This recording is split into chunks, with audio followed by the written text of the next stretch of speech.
Okay, today's lesson is on DeMoivre's theorem, which extends a little bit more our rules for multiplying and dividing complex numbers when they're in polar form. You'll remember that when we multiply two polar form numbers together, we take their radii and multiply them, and we take their angle measurements and we add them. Very similarly, when we divide two polar numbers in complex form, we take their radii and we divide them, and we take their angles and we subtract them. So using that approach, if z is r times the cosine of a plus I times the sine of a, remember that's what CIS stands for, cosine plus I sine, then we're going to find the product z squared by multiplying z times z, which would be r times the CIS of a times r times CIS of a, since squaring is multiplying by itself. Now remember the rule for multiplication. If we multiply two complex numbers in polar form, we multiply their radii, so r times r is r squared, and then we add their angles. So I'm going to add their angles together. Their angles are both a, so that's a plus a. So if we simplify that, then the result is r squared times CIS of 2a. If we want to compute z cubed is z squared times another z. We already know what z squared is from example 1a, and then we can multiply it by z. And again, when we multiply two complex numbers, we multiply the radii, so r squared times r is r cubed, and then we add their angles, so the result is r cubed times CIS of 3a. DeMoivre's theorem actually takes those two results and generalizes them for any exponent. And DeMoivre's theorem is stated for natural numbers, but you'll see that we'll actually use DeMoivre's theorem for numbers that are other than counting numbers. So in general, if z is r times CIS of theta, then if I raise it to the nth power, the result will be r raised to the nth power, raise the radius to the power, and then take the angle and multiply it by n.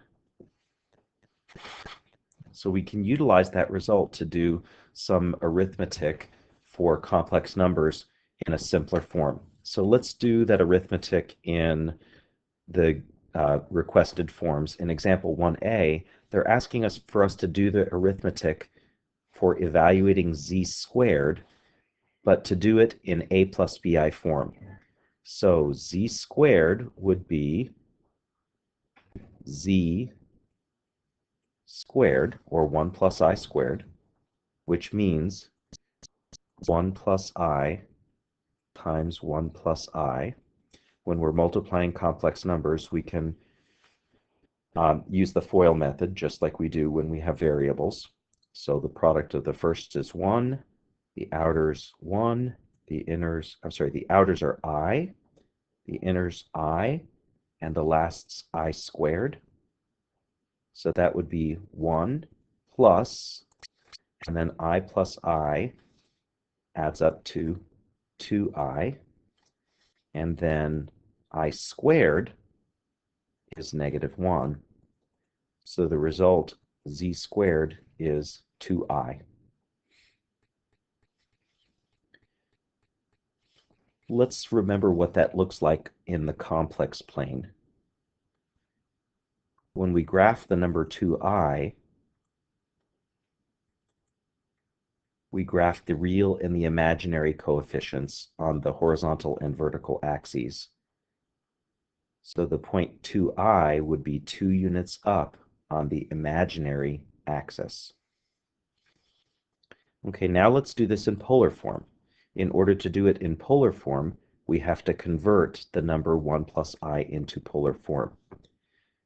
So in order to do that, we're going to need to get r, and r squared is equal to a squared plus b squared, just like in rectangular coordinates, only a is x, the horizontal, and b is y, the vertical. So our a value is 1, and our b value is 1, because in a plus bi form, this is 1 plus 1i. And so r will be equal to the square root of 2. And then in polar form, we can use the tangent relationship to find the angle.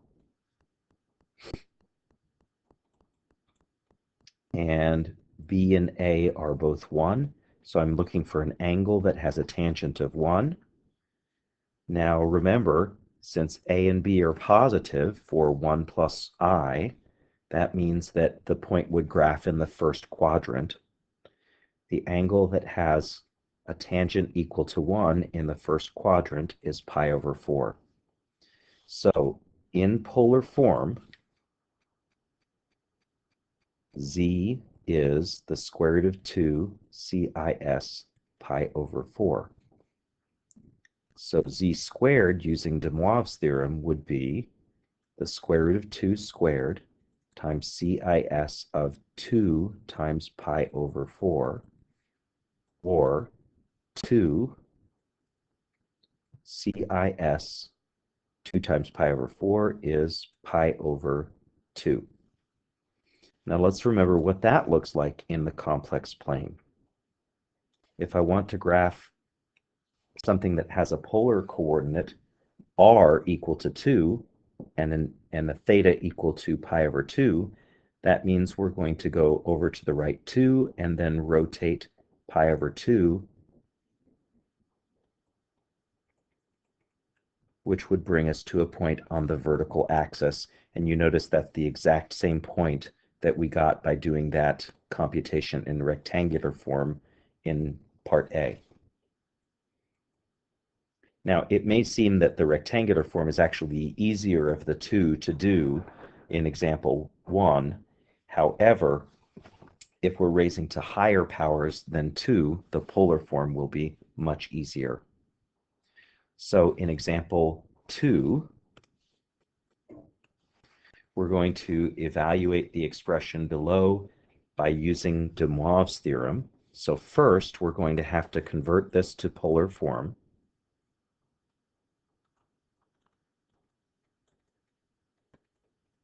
In order to convert to polar, we need an r value, and r squared is equal to a squared plus b squared. A is negative square root of 3, and b is the coefficient of I, so that's 1. Negative square root of 3 squared is 3, and so 1 squared is 1, and so our r value will turn out to be 2. And then tangent of theta is b over a, and that's going to be 1 over negative square root of 3. That can rationalize to negative square root of 3 over 3, and you'll recognize that that's going to be an angle in the pi over 6 family, but we need to take into account the quadrant. And so our quadrant that we need to be aware of is one in which the a coordinate is negative and the b coordinate is positive. So that would be quadrant 2. So that being said, our angle must be 5 pi over 6. So negative square root of 3 plus I raised to the 6th power is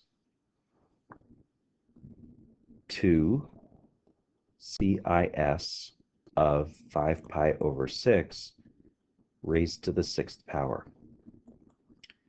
Using DeMoivre's theorem, that's 2 to the 6th times CIS of 5 pi over 6 times 6.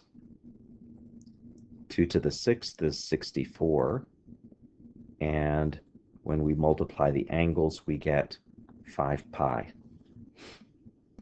So now we're going to write our final answer in a plus bi form. So think about where this is on the complex plane. In order to graph a point with a radius of 64 and an angle of 5 pi, we would have to go 64 units to the right and then rotate 5 pi. One full cycle is 2 pi. A second cycle is 4 pi. And then an additional pi will take us another half of a cycle. And so where is this point in the complex plane? It's just going to be 64 units to the left of the origin. Now remember, that's on the real number line because the horizontal axis is the real number line. So we can convert that fairly easily into a number in a plus bi form by realizing that that point has a first coordinate of -64 and a second coordinate of 0. So in a plus bi form, it's -64 plus 0i.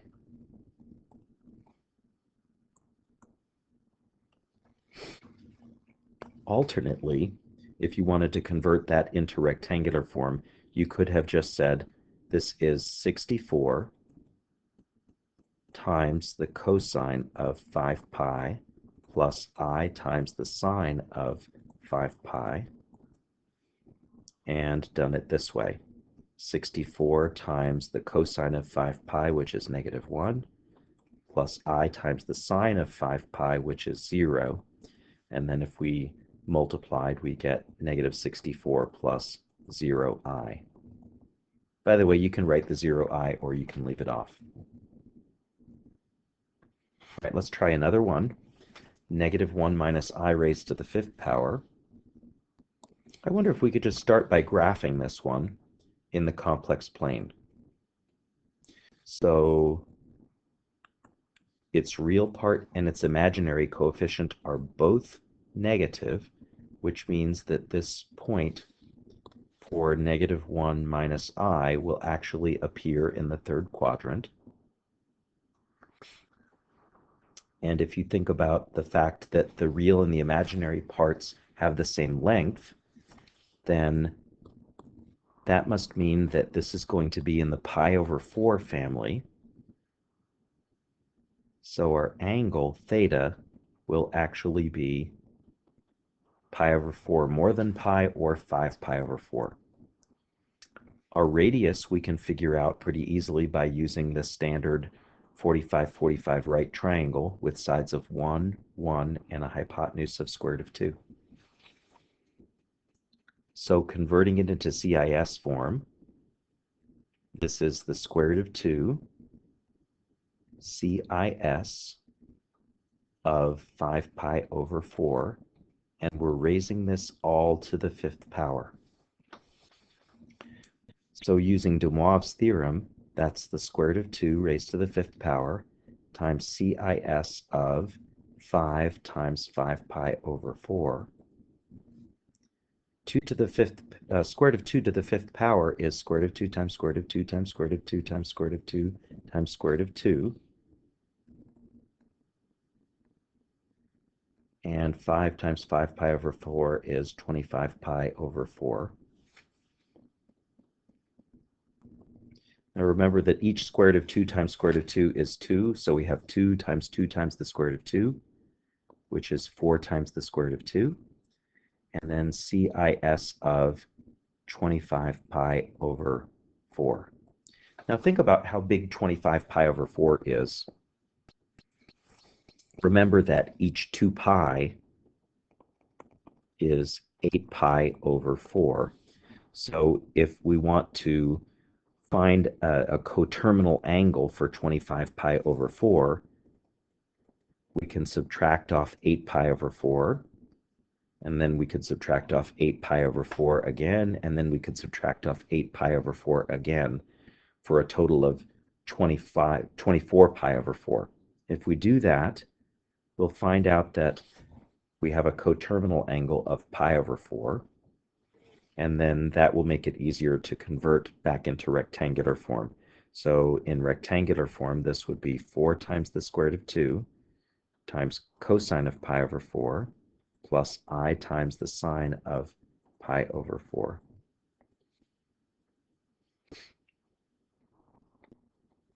Cosine of pi over 4 is square root of 2, and sine of, over 2, and sine of pi over 4 is also square root of 2 over 2.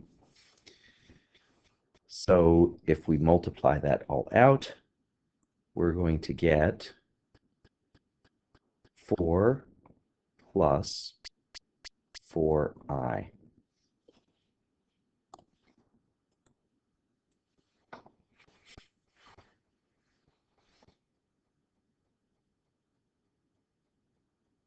Okay, moving on to the next example 1, which I guess should be example 3. We're going to find the 3 cube roots of 8 by finding all 3 solutions to the equation x cubed equals 8. So x cubed equals 8. And if I want to solve this algebraically, I'm going to subtract the 8 so that we have 0 on one side of the equation. And then I'm going to factor. X minus 2 is a factor. And then the other factor, using difference of 2 cubes, is x squared plus 2x plus 4. You may or may not remember the difference of 2 cubes factoring, but you can trust me on this one. Okay, so if we solve using the zero product property, either the first factor is equal to 0 or the second factor is equal to 0. Well, the first factor equal to 0 is the easiest one for us to solve. We get x equals 2. Or if the second factor is equal to 0, then we can solve using the quadratic formula. So x equals negative b plus or minus the square root of b squared minus 4 times a times c all over 2 times a.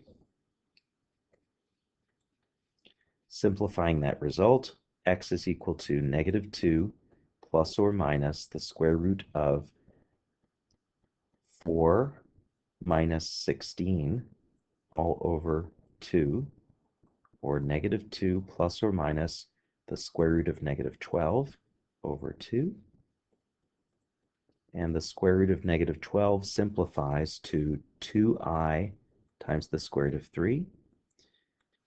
And then if we distribute the division to both terms, we get negative 1 plus I times root 3. And that would be plus or minus, excuse me. So we get 3 solutions, 2 and negative 1 plus or minus I root 3. The next thing that we're going to do is we're going to find the 3 cube roots by using the polar representation of 8. So you think about where 8 lies in the complex plane. It lies 8 units to the right of the origin. So that means that we can think of this as a point that has a radius equal to 8 and an angle theta equal to 0.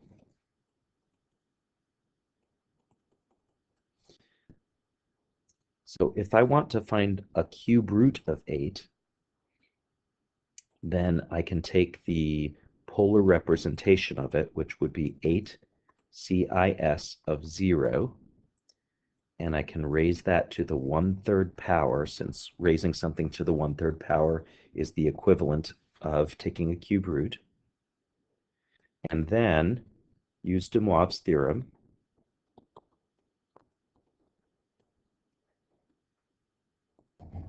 and that would be 2 CIS of 0.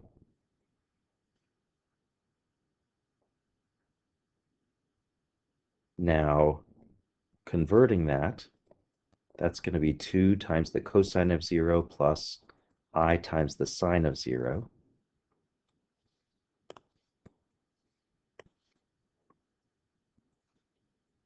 And the cosine of 0 is 1, and the sine of 0 is 0. So that's going to give us 2 plus 0i. That was our first solution. So the way we can find the other two cube roots is by remembering that we can represent that point as a point with a different r and theta value.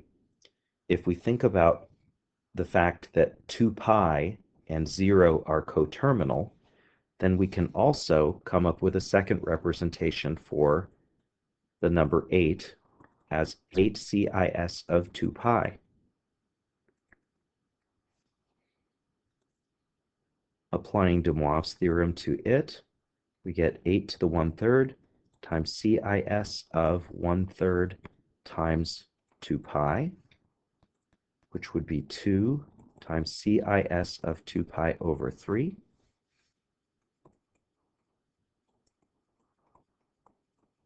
And then if we want to find the rectangular form,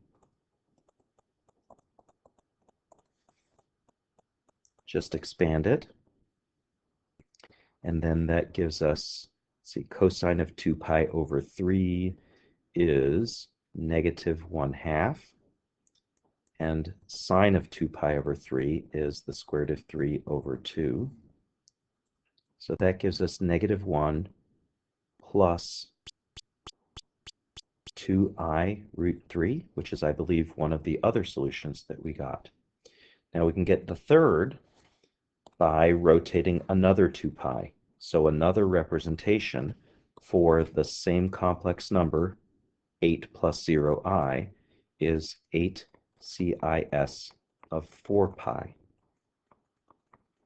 And you can raise that to the 1/3 and try that one on your own, and you should get the same result that we got in the previous example for a third complex cube root of 8. And that is the end of the video.